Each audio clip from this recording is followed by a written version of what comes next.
Welcome to the Reseller Niche Podcast, a show for e-commerce buyers and sellers where we investigate unique categories of items being bought and sold and show how research equals knowledge equals profit. And now your hosts, Russ and Mo. Today we're going to be doing a little bit of a background on both of us. My name is Mo, and I'm here with Russ. Hey Mo, how are you today? Good, Russ. How are you? I'm good. Okay, so I thought it'd be a good idea if people to figure out who we are by us interviewing each other. And just kind of figuring out why we're here, what we're doing, what this whole show is going to be about. Why don't we start off with... Oh, go ahead, sorry. Let's tell them kind of how we came up with this idea, Mo, and what... and then we'll kind of interview each other. And that way we tell them, and I'll start out. You called me and we talked about the resources out there for niche marketing, and we both, I think you'll agree with this, Mo. We both love digging into new products and new ideas, and because that just means more money. Yeah. And we kind of looked at it and we said, there's really not a huge resources out there. There's certain YouTube channels, but there's not like a podcast to just listen and learn about one thing each podcast. Exactly. And it was kind of like the way we were thinking about it was something where it wasn't as general as some of the other.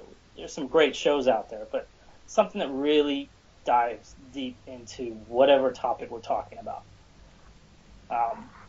Because you're going to find that one-off item, and you're not going to know what it is, why it's there, at a thrift store or wherever you find it. And I'm a little obsessive compulsive, so I like that kind of stuff, and kind of the story behind items. So I thought it was a cool idea to just kind of do a show that had more background on whatever we're talking about. And more background, and also, one thing that we always have to think of is, you're not going to be an expert today, and you have to learn. And where do you start to learn? That's always some of the biggest thing is where do you start? And the old saying is, the Gretzky saying, he skated where the puck is, and go through a minefield in somebody else's footsteps. So that's what we want to do with the viewers or the listeners, is to give them some steps to take and some ideas, and go out and look. They're not going to be an expert after listening to this show, for one, they're one, but they'll know the steps to become an expert. Exactly. And then actually another part of it for myself is also learning. We're going to be hopefully talking to people that know more than us about certain topics, certain items, niches, subjects. So I think it's really a learning experience more than anything. And that's about 99.9% of the people selling that have more knowledge than me. I do such a broad stroke, I don't have that one quote niche going right now, but I love learning about all of it, and that's where the money comes in. So, well, I'll start out, yes. Mo. I'll just kind of, we'll do the interview thing, and I'll go from there and just kind of start it out, and we do know each other, so I'll ask. I know your story, you know my story, so we'll kind of ask from there, and okay. Go from there. How long have you been reselling online? Well, reselling online for me took technically my eBay account 2001. Now, in 2001 that was eBay, but it wasn't really reselling per se. Back then, I would sell tickets, concert tickets, sporting tickets, a lot of basketball tickets. I'm in the Bay Area, Northern California, so a lot of Warriors tickets, also like Giants, A's tickets, Raiders, 49er tickets. Nice. The reason actually wasn't so much to resell. It was because my buddies and I couldn't afford a lot of these tickets. But one of my friends said, you know what, if we just buy, I don't know, stand in line and get 10 tickets, we can buy the tickets that we're going to use. There's 4 of us, and then we'll sell the other 6, and then we'll make the money back so we can kind of cover our costs. So that's kind of where it started. So, and then I kind of started doing a few more related items, but it was always tickets, and it wasn't so much to make money as it was to cover costs. To cover costs. That's still making money. Yeah. The stuff you don't spend out of your pocket is still making money.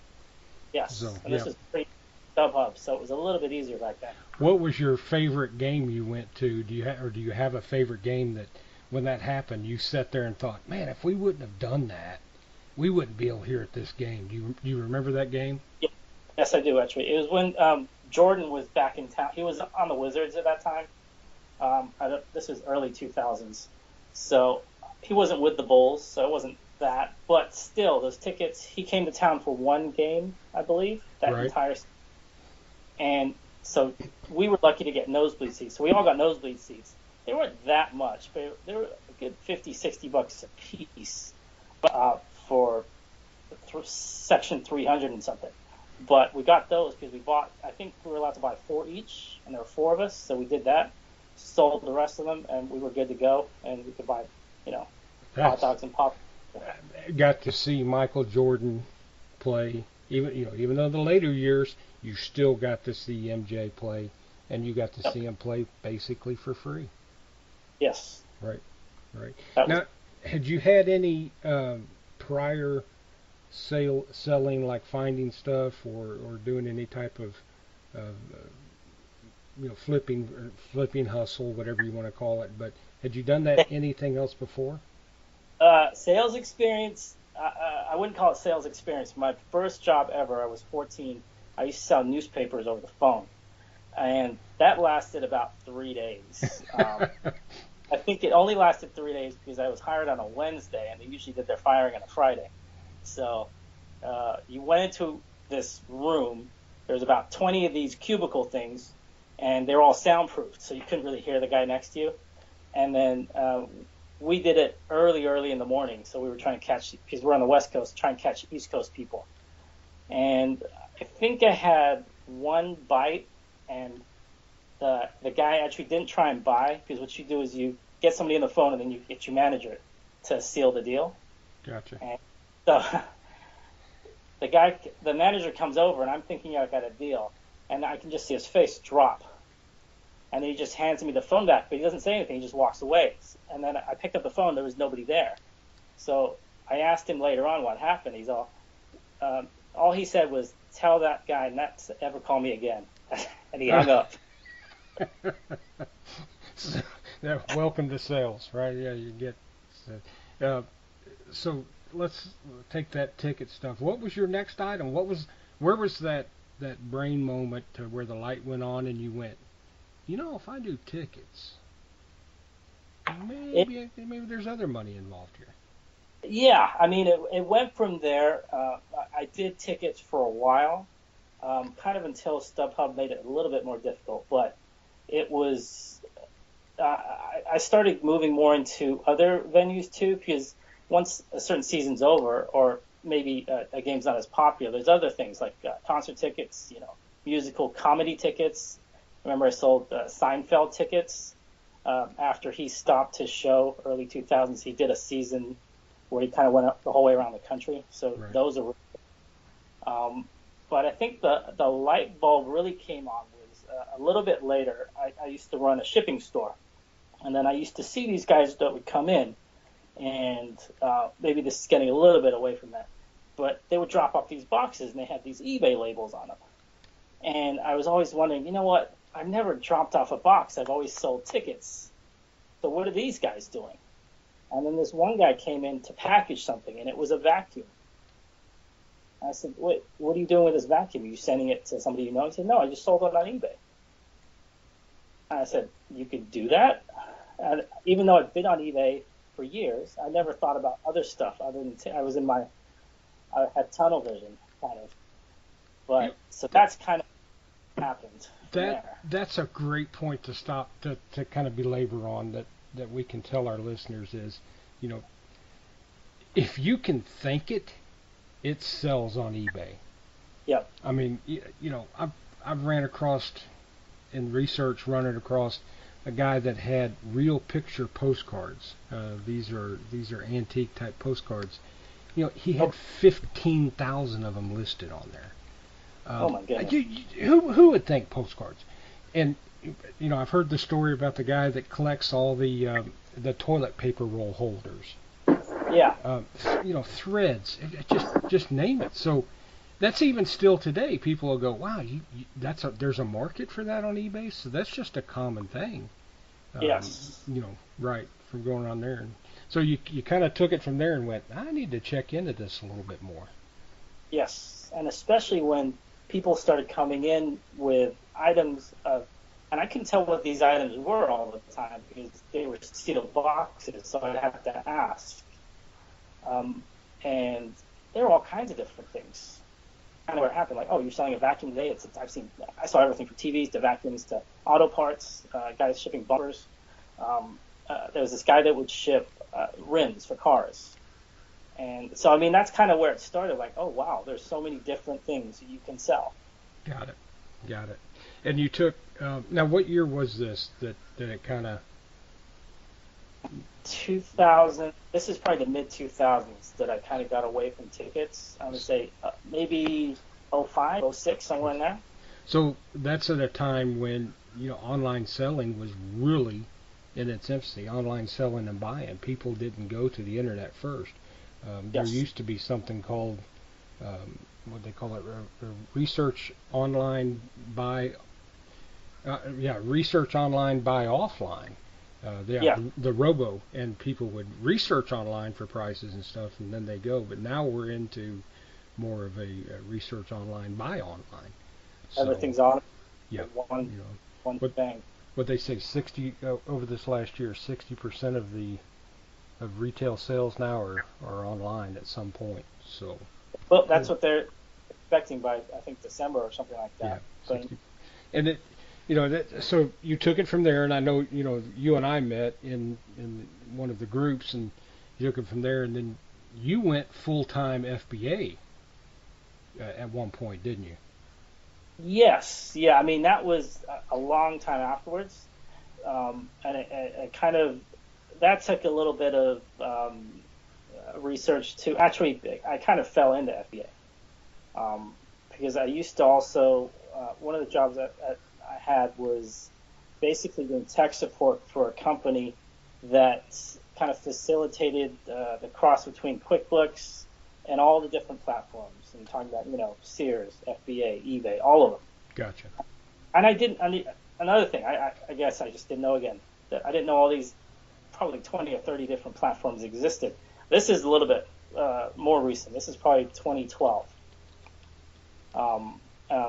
And FBA was one of them. And I remember asking my boss, you know, I understand what Amazon is. I've bought from Amazon plenty of times, but what is FBA?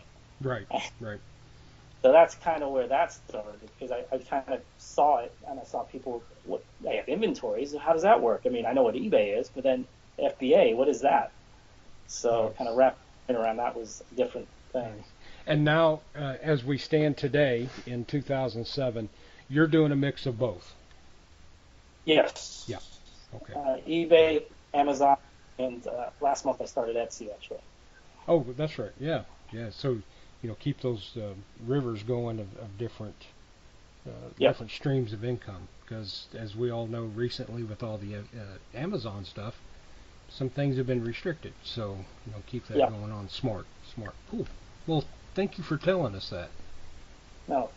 No problem. So that was a little bit about me. Why don't we, I know your background story, but for the listeners, how about, can you tell us a little bit about how you started with reselling? Yeah, it's one of those things I've always done. My background in business was systems analyst for corporate America for about 20 years. And then I went into sales in different capacities.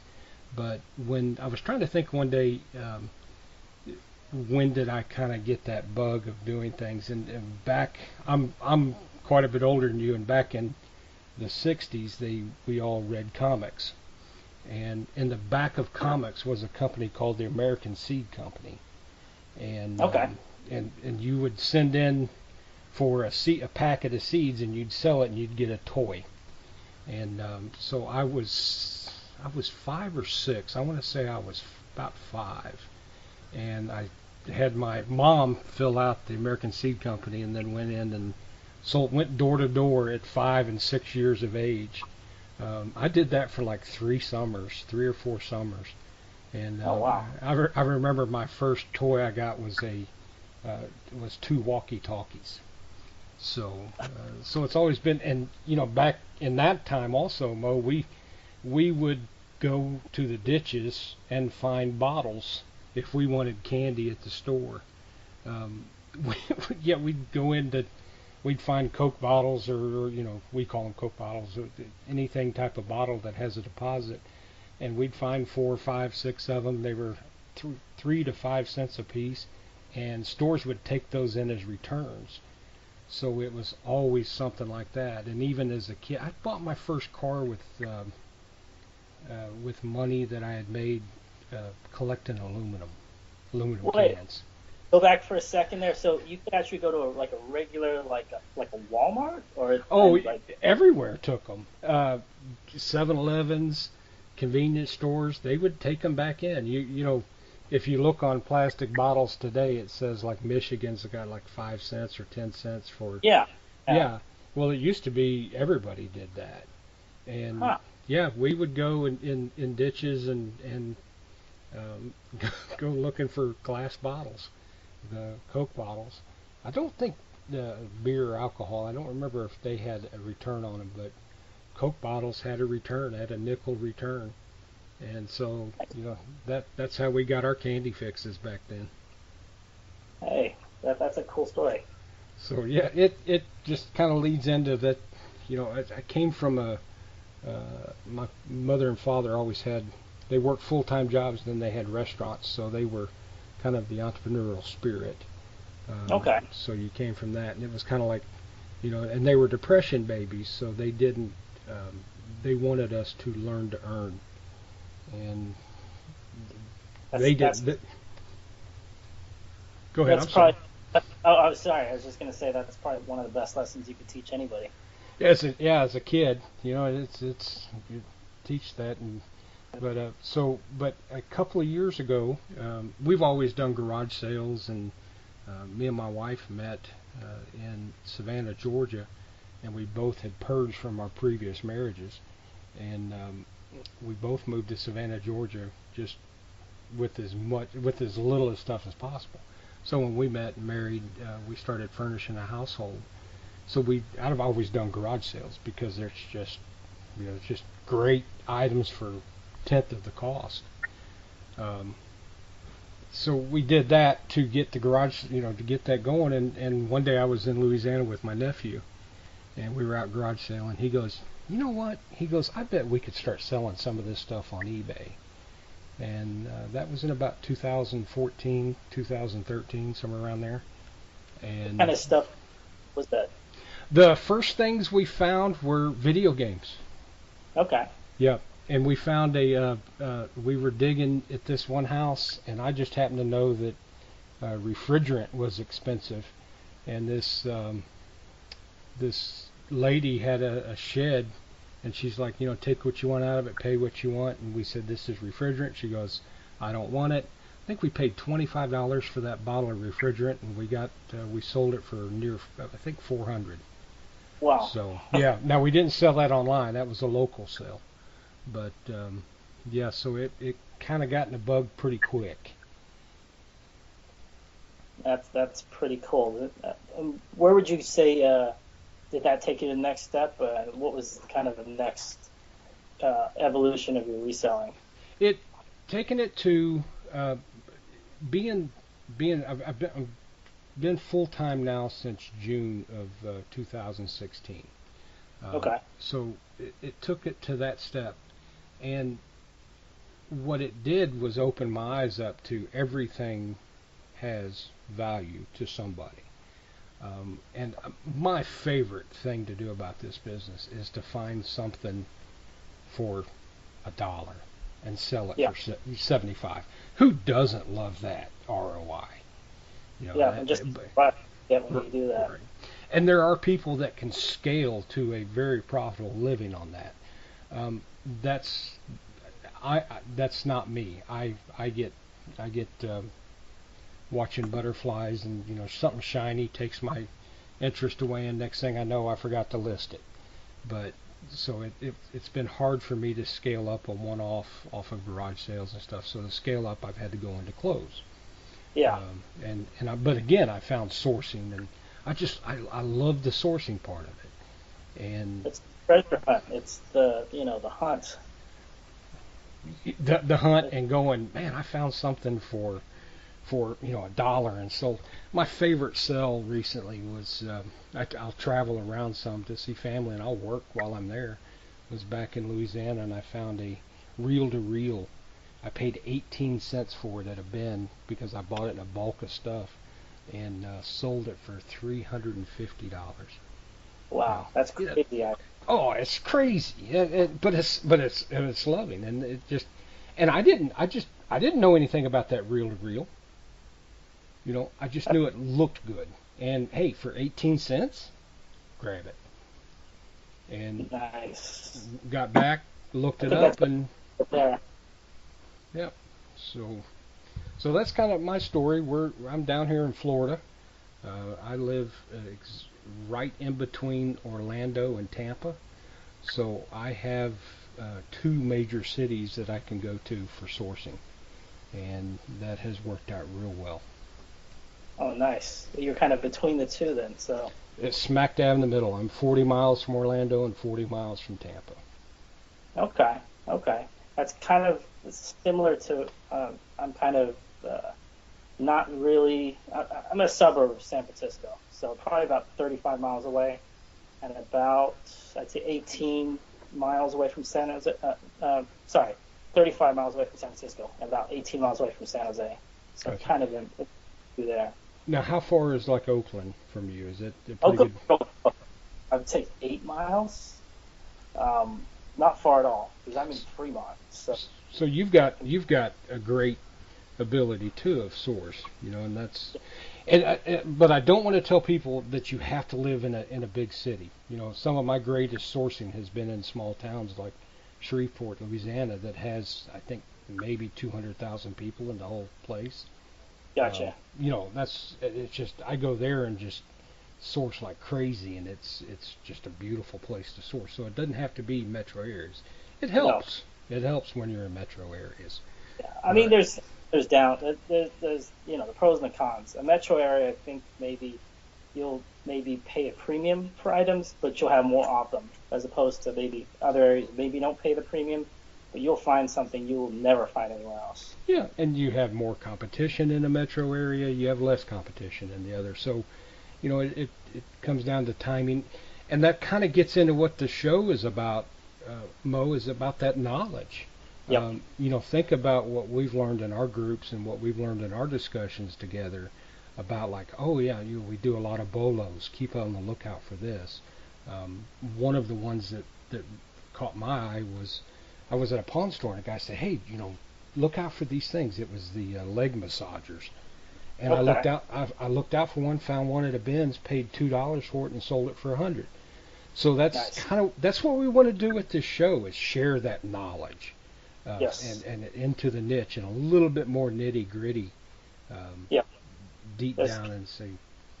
There's no way you'll ever know everything. I mean, for example, I was in the shipping business for good 10, 12 years. One of the things we would do is pick up for auction houses. Oddest, strangest things. And not just paintings. It would be strange ornaments and all kinds of different things. And every now and then I'll see some of that stuff at thrift stores. I mean, there's no other way I would have known about that. A certain artist, a certain type of product, right? The way it's shaped, the way it's looked, because sometimes there's no dates on it. there's no name on anything. There's no box. How do you know what that is then?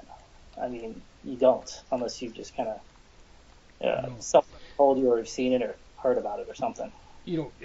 It's kind of a newbie, and I'll call myself the newbie, and it's great when I go picking. I'll go picking or sourcing with somebody that's been around like yourself for a long time, and man, they go through and you can see it. They go through and boom, boom, boom, boom, boom, pick up things, and oh, this is worth this and this is worth that. Well, that doesn't come in a day. That takes over time, and it's just that constant learning. Yes. Yeah, and if you're right, there's no way you can learn it all. How many items are on eBay that sell every day? How many items are on Amazon that can be sent into FBA? And everything. So yeah, and they constantly change too. It's like things go in cycles. Because I remember when I kind of restarted reselling, I kind of started more with FBA. I tried to send in a lot of stuff that I would usually sell on eBay. A lot of action figures, toys. They sat. They didn't move at all. And then people started saying, well, that stuff will probably sell better on eBay or Etsy, or, that's more of a collectible as opposed to this kind of stuff that you would see on Amazon. So, I mean, it constantly changes. Yeah, and I tell you what's exciting about the Amazon part of it now is how much people purchase utilitarian stuff off of it. Oh yeah. We've known guys that have made tons of money in stuff like, underwear, socks, envelopes. People now that normally you would go to your local store and pick that up. Now they're just hitting a button and it's getting sent. So, there's just so many ways to make money in this business. It can get, and going back to newbie, it kind of can get overwhelming. Like, oh man, what? Wait, I got to learn this. I got to do this, and you can kind of get overwhelmed. And that's when you approached me with this show idea. That's why I was like, yeah, this is great because, a couple of years ago, I had to learn it on my own. There's some really good YouTubers out there and some really good content out there. Yeah. So we're kind of wanting to add on that, and they do a lot of how-tos. Yes. And we want to dig into the bolos. And the niches. I think some of the niches we've got coming up, tools. We said some knives. What were a couple of the other ideas or the niches we're looking into? Because everyone loves toys, everyone loves video games, but we wanted to dive in deeper. Like, not just an action figure. Let's go into a brand. Let's break down, Bandai. Let's break down Playmates, the toy brand that is. Let's break down, let's keep going down as far as we can go, but still, makes sense. And also there's a story to be told there. Maybe it's something that, they remake movies all the time. For example, they're redoing Power Rangers. That's a series from late 80s, early 90s. That kind of stuff, everything's cyclical. So, we kind of wanted to dive deeper into different topics and for example, you just said tools. I know next to nothing about tools, so I'm really looking forward to that because I need to learn. Yeah, I want to make sure that people listening to these podcasts understand I'm not the expert. We're not the experts. The person we're having on is a niche expert, and listen from them, and that's where they'll learn from. And I hope that people become successful from it and add to their repertoires of products. Yep, exactly. If we can just learn one new thing each day, imagine how much more you'd know, how much better your business would be. It's exponential. How much stuff do we, for those that are out there sourcing at thrift stores, garage sales, that type of stuff, how much are they missing when they're walking by? How much money are they missing when they're walking by? And those working on the other end, Amazon, Etsy, or even locals, how much are they missing when they're walking by something? And, it really comes down to that knowledge. Yeah. Yeah. So I think that's, I'm excited about this show, Mo. I hope that that people start grasping it, and I hope that we get a lot of good experts on and go from there. Yeah, and then I hope that people reach out to us if they are experts or if they have questions, or because we want to learn and we want to learn from them, and vice versa. So, I think this will be a lot of fun, and we're all going to learn a lot. I think that's a good way to wrap it up. I think if we leave it there and just say goodnight to the folks, and hopefully they will tune in to us next time. Sounds good to me. All right, take care, Mo. Okay, bye.